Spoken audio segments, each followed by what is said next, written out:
Anda kembali menyaksikan Nusantara Business Hour dan langsung saja kita update perdagangan pasar saham domestik hari ini dalam Market Lock.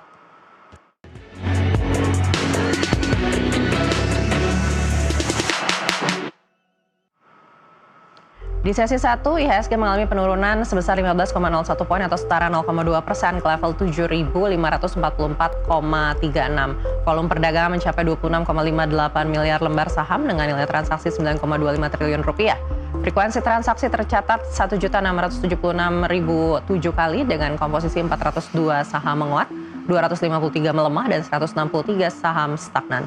Dan berikutnya kita lihat seperti apa pergerakan IHSG saat ini jelang penutupan perdagangan sesi kedua. Kita akan lihat bersama bursa domestik masih melanjutkan koreksi 0,11%, namun sebenarnya tidak terlalu banyak berubah di 7.551,07.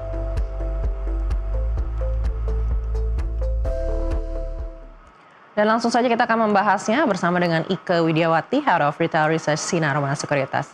Ya Ibu Ike, kalau kita melihat pelemahan IHSG bahkan setelah Bank Indonesia ini melakukan pengumuman penahanan suku bunga ini, apakah ini artinya memang sebenarnya investor wait and see? Karena meskipun melemah, IHSG ini sebenarnya tidak turun lebih dalam dari 7.500. Iya, kalau kita melihat bahwa memang sekarang pergerakan IHSG sebenarnya sudah tidak terlalu signifikan. Artinya kalaupun ada penurunan, kami melihat di sini sudah mulai terbatas.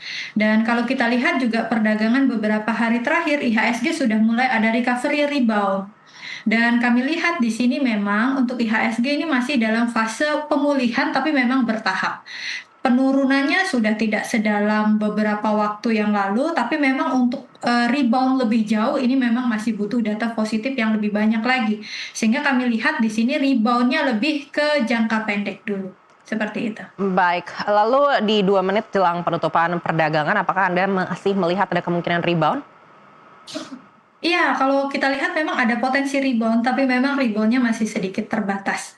Kami melihat di pekan ini khususnya IHSG memang masih ada peluang. Jadi kalaupun misal hari ini penguatannya terbatas pun besok harinya itu masih ada peluang untuk lanjut penguatan kembali. Karena memang kami percaya saat ini tekanan yang terjadi di IHSG itu sudah mulai mereda. Jadi potensi reboundnya memang lebih besar. Baik, tapi kalau kita melihat sektor perbankan ini bank-bank big cap sebenarnya masih melanjutkan pelemahan begitu, salah satu seperti BBCA dan BBRI. Anda lihat sentimen apa yang mungkin masih menghantui sektor big caps perbankan ini? Iya, kalau untuk perbankan konvensional itu memang sedikit complicated ya. BBRI kalau kita lihat dari dividennya juga tidak terlalu besar. Kemudian BMRI juga dividen yield-nya tidak terlalu besar. Karena memang dari sisi kinerjanya mereka pun masih, kita katakan masih tersendat lah ya. Walaupun ada pertumbuhannya sangat terbatas. Dan ekspektasi perkiraan kinerja perbankan tersebut pun di 2026 ini kemungkinannya masih cenderung ya, kecenderungannya juga masih rendah sekali untuk angka pertumbuhannya. Dan kami melihat di sini investor mengamati bahwa hal tersebut kurang oke ya, sehingga mereka melihat pun masih kecenderungannya untuk melakukan net sell untuk saham-saham perbankan konvensional seperti itu. Baik, untuk sektor energi sendiri kita lihat justru ini masih melanjutkan penguatan begitu. Kalau kemarin kita lihat memang banyak diborong oleh asing, apakah menurut Anda memang sentimen untuk energi ini masih terus bertahan untuk jangka waktu menengah? Untuk menengah iya, tapi kalau untuk panjang mungkin kita harus evaluasi kembali. Karena kalau kita lihat sekarang dari Amerika dan Iran itu sekarang genjatan senjatanya kan sudah mulai ditangguhkan. Dalam artian mereka serangannya sudah mulai ditangguhkan. Artinya kalau kita lihat dari sisi konfliknya sudah mulai pelan-pelan meredah. Ya, pelan-pelan sudah mulai mereda yang artinya pergerakan dari minyak mentah juga sudah turun di bawah 100 US dollar per barel. Artinya memang untuk minyak mentah tentu masih bagus, tapi di sini kita harus lihat karena memang harga minyak mentahnya sudah turun di bawah 100 US dollar per barel, artinya kenaikannya sudah mulai terbatas begitu. Jadi untuk emiten-emiten minyak untuk jangka menengah mungkin masih oke, tapi kalau untuk jangka panjang ini harus kita evaluasi kembali.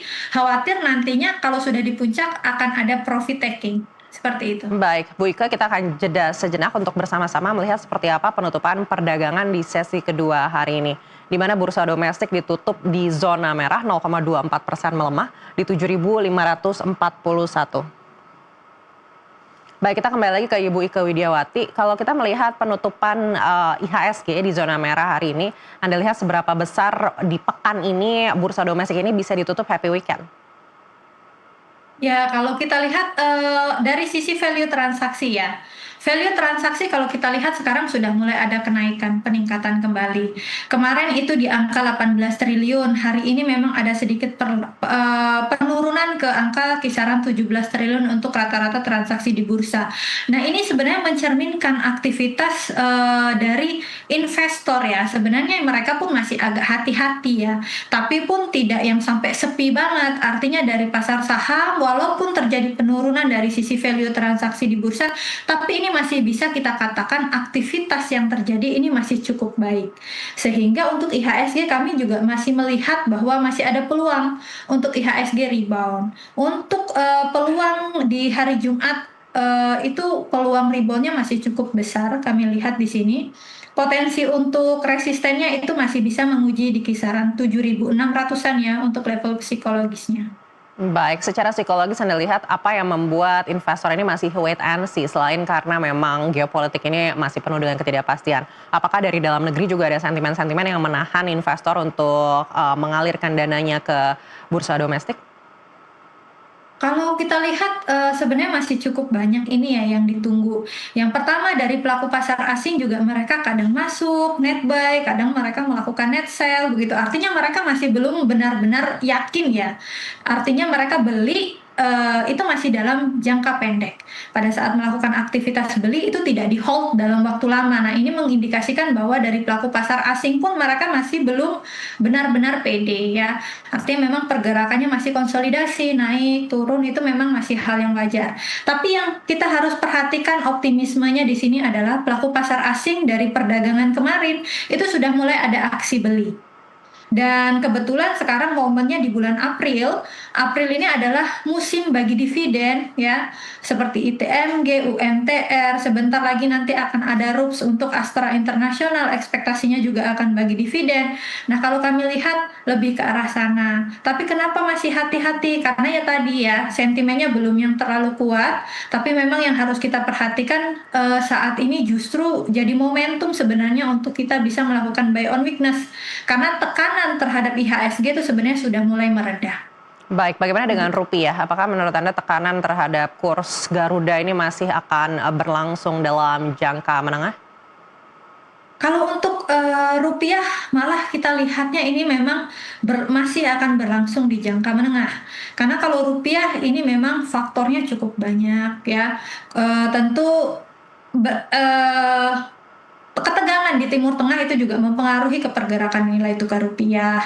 Kemudian juga dengan masuknya kemarin kapal dari US melewati untuk Selat Malaka itu juga sedikit memberikan kekhawatiran, wah ini bagaimana? Apakah Indonesia akan ikut terseret atau bagaimana? Tapi kan itu tidak ya, hanya kekhawatiran sementara. Tapi yang ingin saya sampaikan di sini adalah untuk nilai tukar rupiah kondisinya masih cukup banyak tekanan ya, atau masih dalam artian cukup banyak challenge, terkhusus dari kondisi ekonomi kita juga kan dari sisi kebijakan politik di dalam negeri sendiri itu kan masih banyak trial ya, kebijakannya masih coba di mana kebijakan yang paling pas, ada perubahan-perubahan kebijakan itu masih cukup banyak, sehingga ini juga mempengaruhi dari sisi kepercayaan investor asing terhadap fundamental ekonomi Indonesia yang juga berdampak ke nilai tukar rupiah. Baik, sekali lagi terima kasih Ibu Ike Widiawati, Head of Retail Research Sinar Mas Sekuritas sudah bersama kami kali ini. Sampai jumpa lagi di lain kesempatan. Terima kasih. Dan informasi tadi menutup Nusantara Business Hour kali ini. Bisnis bukan sekedar tentang keuntungan, tapi juga membangun nilai, menciptakan dampak dan bertumbuh bersama menuju masa depan yang lebih baik. Saya Marianeke.